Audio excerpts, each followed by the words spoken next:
கட்டி 10 ரூபாய்க்கு விற்றுக்கிறீங்க. 10 ரூபாய்க்கு விற்றுருக்கீங்க. என்னென்ன கொடுக்குறீங்க? 10 ரூபாய்க்கு என்னென்னம்மா கொடுக்குறீங்க?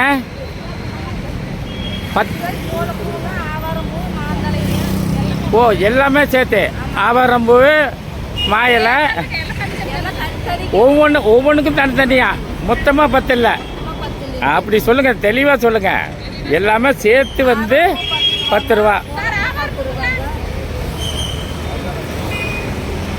ஐயா வணக்கம் ஐயா. இல்லை, எனக்கு ஒரு சின்ன ஒரு அட்வைஸ் ஐயா. இப்போ உள்ள சின்ன குழந்தைங்களுக்கெல்லாம் இது தெரியறதில்ல. இந்த எதுக்கு இது கட்டணும் அப்படி மைக்கொண்டு போட்டுங்க. இது காப்பு கட்டுறது எதுக்குன்னு எங்களுக்கே தெரியாதுங்க. அதே தான் இப்போ உங்களுக்கே. ஐயா அது கொஞ்சம் மாற்றிங்க. அப்படி இப்படி பின்ன போடுங்க. இப்போ உங்களுக்கு வயசு என்னங்க ஐயா?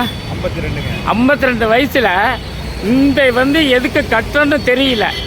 இன்னும் இப்போ உள்ள குழந்தைங்களுக்கு தெரியுமா? தெரியாது, கண்டிப்பாக தெரியாது. அது தெரியணுங்கிறதுக்கு தான் அந்த யூடியூப் சேனல் வந்து எந்த இடத்துல பண்டிகை எந்த கொண்டாலும் எது கொண்டுனாலும் இது ஏன் கொண்டாடுறாங்கிறத வந்து நான் வெளியே கொண்டாடுறேன். ஒரு அவேர்னஸ்க்காக வேண்டி நிறைய அவங்க செய்கிறாங்க, நம்ம செய்கிறோம். ஏன் செய்யணும்னு தெரியாமல் செஞ்சுக்கிருக்காங்க. இந்த பூவெல்லாம் ஏன் கட்டினா பண்டிகை வாரத்துக்கு முதல் நாளே வந்து நம்ம வந்து பண்டிகை வருதுன்னு சொல்கிறதுக்காக வேண்டி. இப்போ கோயிலில் வந்து கொடிமரம் ஊன்றோம்ல, ஆமாம், அது எதுக்கு ஊன்றோம்? திருவிழா ஆரம்பிச்சாச்சு அப்படிங்கிறதுக்காக வேண்டி தான் நம்ம வந்து செய்கிறோம். அதே மாதிரி பொங்கலுக்கு வந்து பொங்கல் ஆரம்பிச்சாச்சுன்னு சொல்லி இது காப்பு கட்டும் வாங்க. நம்ம கொடிமரத்துக்கும் காப்பு தான் கட்டுறோம், நம்ம வீட்டுக்கும் காப்பு தான் கட்டுறோம்.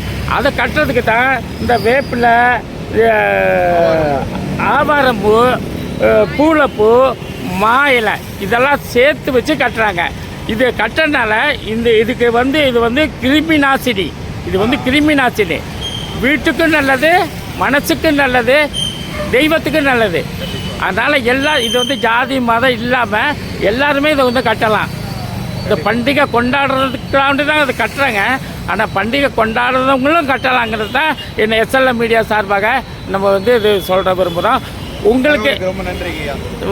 ஓகே, நன்றிங்கய்யா.